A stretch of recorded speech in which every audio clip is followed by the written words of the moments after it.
আসসালামু আলাইকুম। দূরের কাছে যে যেখানে বসে এই মুহূর্তে ভিডিওটা দেখছেন তাদের সবাইকে মাহফুজা কিচেন ভিডিওতে ওয়েলকাম। আজ কাঁচকলা দিয়ে ইলিশ মাছের একটু ঝোল ঝোল করব, রান্না করব আর কি। দেখতেই পাচ্ছেন লুকসটা কত সুন্দর এসেছে। দেখতে যতটা সুন্দর হয়েছে খেতে কিন্তু তার চেয়ে আরও বেশি মজা হয়েছে, ট্রাস্ট মি।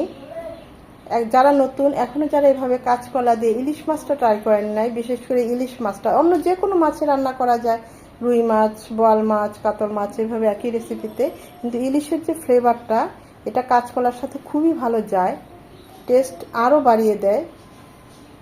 তো আমি তো একদম সবসময় এভাবেই করি, অল্প মশলায় অল্প তেলে এই রান্নাটা হয়। তো সেটাই আজকে আমি আপনাদের সাথে শেয়ার করব। তো চলুন দেখে নেওয়া যাক আমি কিভাবে কাঁচকলা দিয়ে ইলিশ মাছের ঝোলকারিটা করেছি।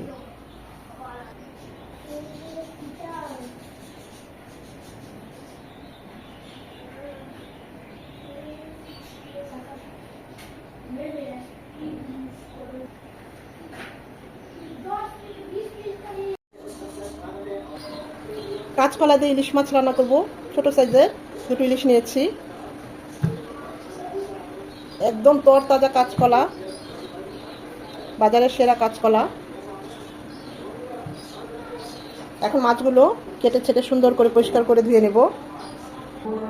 কাঁচকলাগুলো কেটে এখানে একটু সামান্য একটু হলুদ দিয়ে পানিটা গুলিয়ে নিয়েছি, চুবিয়ে নেব, তা না হলে কাঁচকলাগুলো কিন্তু একদম কালো হয়ে যাবে।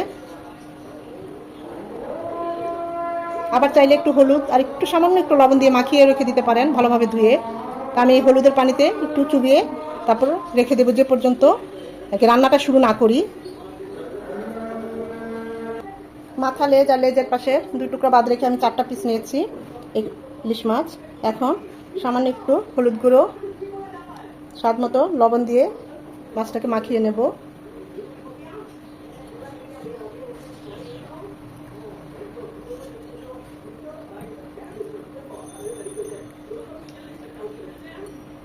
এটা রেস্টে রাখার কোনো দরকার নাই, আমরা সাথে সাথেই রান্নায় চলে যাব। যে কাঁচকলাগুলো হলুদের পানিতে ভিজিয়ে নিয়ে রেখেছিলাম, 2 থেকে 3 মিনিট হবে মাছটা করতে করতে যতটুকু সময়। এখন খুব ভালোভাবে ধুয়ে পরিষ্কার পানিতে আবার ধুয়ে নেব। প্যানে দিয়ে দিচ্ছি সরিষার তেল। প্রথমে কাঁচকলাগুলো ভেজে নেব, সামান্য একটু লবণের ছিটা দিয়ে দিচ্ছি। জাস্ট 2 থেকে 3 মিনিট একটু ভাজবো, কড়া করে ভাজবো না, তো কালার চলে আসলেই ভাজা হয়ে যাবে।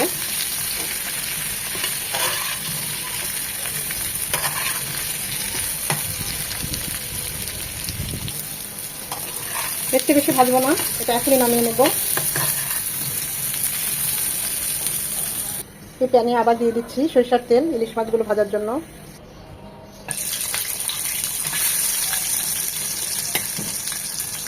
ওটা পুরোনো প্যান, এতে মাছ উঠবে না, রিস্ক নিলাম না। ওই প্যানের তেলটাই এই প্যানে দিয়ে দিলাম, এটাতে মাছ উঠবে, এটা বেশি পুরোনো হয়নি।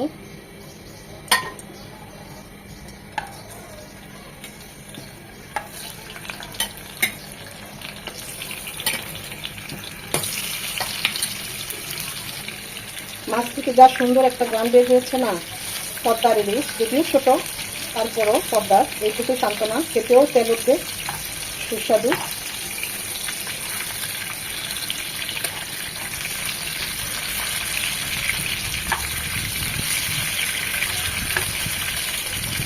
ওই পিঠটাও ঠিক এরকম 1 মিনিট ভেজে নেব, কড়া করে ভাজবো না।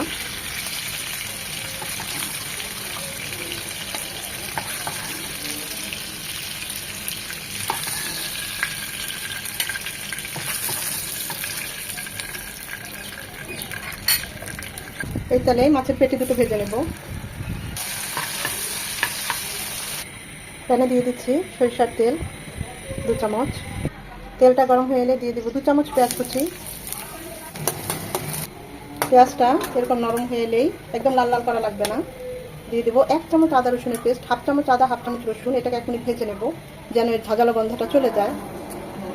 আদা রসুনটাকে 1 মিনিট ভেজে নেওয়ার পর এখানে সব 1/2 চামচ করে আছে, 1/2 চামচ হলুদ গুঁড়ো, 1/2 চামচ মরিচ গুঁড়ো, 1/2 চামচ ভাজা জিরে গুঁড়ো, পানি দিয়ে গুলিয়ে দেবো।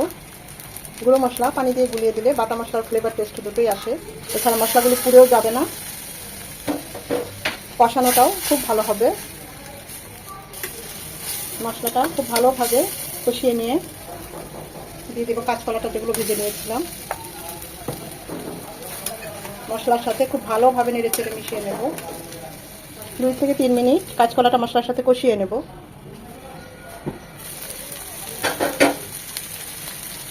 2-3 মিনিট কষিয়ে নিয়ে এখন এখানে দিয়ে দেবো ফুটানো পানি। আমি এখানে 2 কাপ ফুটানো পানি দিলাম। ঝোলটা যে যেমন রাখতে চান ওই অনুযায়ী পানি দিবেন। কম রাখতে চাইলে কমিয়ে দিবেন, মাখো মাখো রাখতে চাইলে আরও কমিয়ে দিবেন। এখন এই পানিতে কাঁচকলাটা একদম ভালোভাবে সেদ্ধ হবে।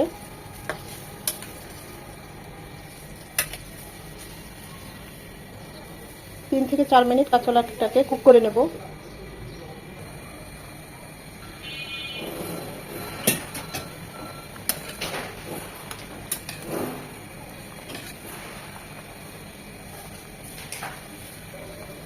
মাছটা দিয়ে দিলে কাঁচকলাটাকে আর নাড়তে পারবো না, সেজন্য এর আগেই ভালোভাবে কুক করে নেড়ে চেড়ে নিতে হবে।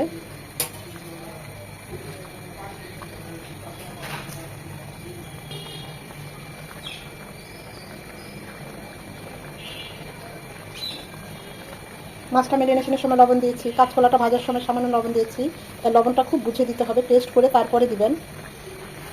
4-5টা কাঁচামরিচ মাঝখানে কেটে দিয়েছি যেন ঝালটা বেরিয়ে আসে।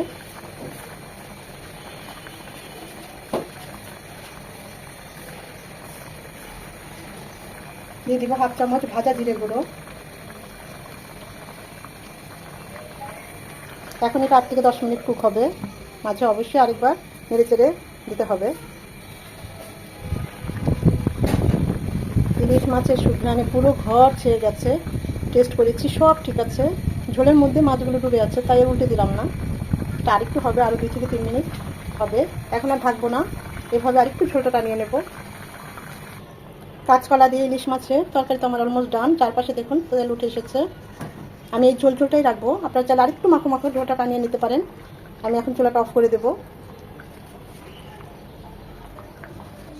কাঁচকলা যায় যেটা না করলে বোঝা যায় না। একবার অন্তত আপনাদের কাছে আমার রিকোয়েস্ট থাকবে, এভাবে কাঁচকলা দিয়ে ইলিশ মাছটা এভাবে রান্না করবেন, এরকম একটু ঝোল ঝোল রাখবেন, অসম্ভব ভালো হয়।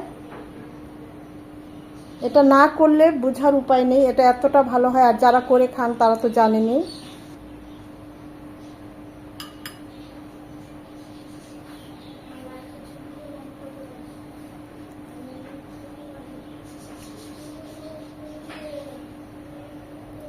কাঁচকলার তরকারি অল্প মশলা অল্প তেল, সব কিছুই খুব অল্প যাবে। মশলা তেল ঝাল এরকম একটু সাদা সাদাই হবে তরকারিটা।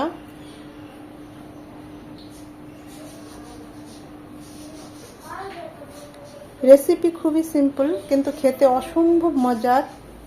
গরম গরম ভাত দিয়ে একদম জমে যাবে, অসম্ভব ভালো হয় ইলিশ মাছ দিয়ে কাঁচকলা কারিটা। ভিডিওটা যদি ভালো লেগে থাকে অবশ্যই একটা লাইক দিবেন, কমেন্ট করবেন কেমন হয়েছে। সময় নিয়ে যারা এতক্ষণ এই ভিডিওটা দেখেছেন তাদের সবাইকে অসংখ্য ধন্যবাদ।